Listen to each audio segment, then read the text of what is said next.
Pakistan Peoples party کے عبدالقادر مندوخیل صاحب جو کہ ایکس ایم این اے ہیں بلدیہ ٹاؤن سے، وہ کہتے ہیں مصطفیٰ کمال جو ہیں وہ تو خاص آدمی ہیں، ایجنسی کے آدمی ہیں، کچھ ایسے ہی کا الفاظ ایک دو آگے پیچھے ہو سکتے ہیں، لیکن ان کا کہنے کا مطلب یہ ہو سکتا ہے، شاید یہ ہو سکتا ہے کہ مصطفیٰ کمال صاحب سندھ کے محسن نقوی ہیں اور بہت ہی امپورٹنٹ شخصیت ہے۔ مندوخیل صاحب کہتے ہیں کہ 2 مہینے پہلے مجھے فیصل واڈا نے بتا دیا تھا کہ یار آپ کی سیٹ جو ہے وہ مصطفیٰ کمال صاحب کو دے دی گئی ہے۔ اس کے بعد وہ کہتے ہیں ہر فورم پہ جا کے میں نے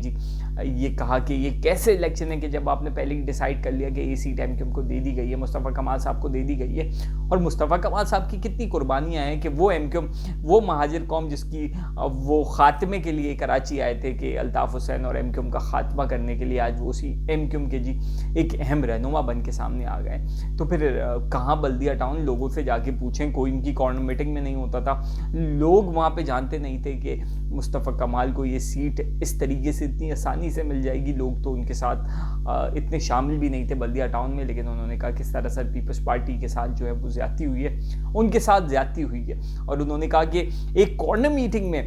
جب الطاف حسین کے نعرے لگ گئے تو وہاں پہ مندوخیل صاحب کہتے ہیں میں نے ایس ایچ او کو فون کیا، اس پولیس اسٹیشن میں فون کیا کہ میں وکیل ہوں اور کون سی ایسی دفعات ہیں کہ جو الطاف حسین کا نام لینے پہ دفعات لگتی ہیں۔ پھر وہاں پہ میں نے پولیس کو کہا کہ 5 منٹ کے اندر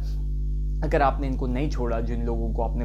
گرفتار کیا، تو پھر میں پہنچ جاؤں گا، اور اس کے بعد پولیس نے ان کو چھوڑ دیا۔ تو ہو سکتا ہے کہ مصطفیٰ کمال صاحب کی جتنی خدمات ہے اس کے اعتراف میں وزارت صحت کیا بلکہ وزارت عظمیٰ کا قلمدان بھی اگر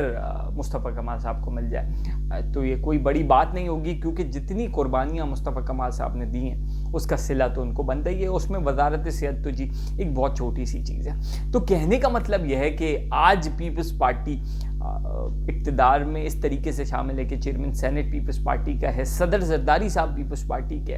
اور آج پیپلز پارٹی کے اتنے اہم لوگ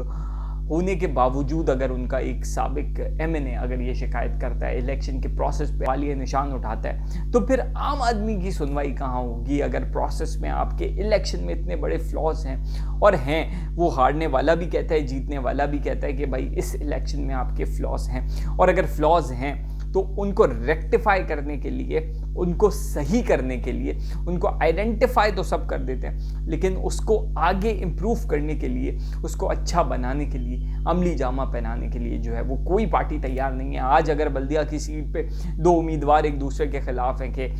یہ ہونا چاہیے تھا، وہ ہونا چاہیے تھا، تو پورے پاکستان کی سیٹ اٹھا کے دیکھ لیں، خاص طور پہ پنجاب کی، کہ جہاں دھاندلی بہت زیادہ ہوئی ہے۔ تو جب آپ کے لوگ ہی مناسب نہیں ہیں، جب آپ کے عوام کے منتخب کردہ لوگ ہی آپ کے نہیں آتے پارلیمنٹ میں، تو پھر کیا فائدہ ایسے پروسیس کا، کیا فائدہ ایسے الیکشن کا؟ اس سے بہتر ہے کہ الیکشن ہی نہ کروائیں آپ۔ کراچی کی سب سے بڑی پولیٹیکل پارٹی جو ہے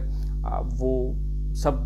بولتے ہیں کہ یار کہ الیکشن کسی اور طریقے سے جیتے ہیں، نون لیگ کے بارے میں بھی یہی کہا جاتا ہے، اور اگر اتنا سارا تضاد ہے الیکشن رزلٹ میں، پھر آج ملک جس ڈگر پہ چل رہا ہے تو یہی چلنا تھا۔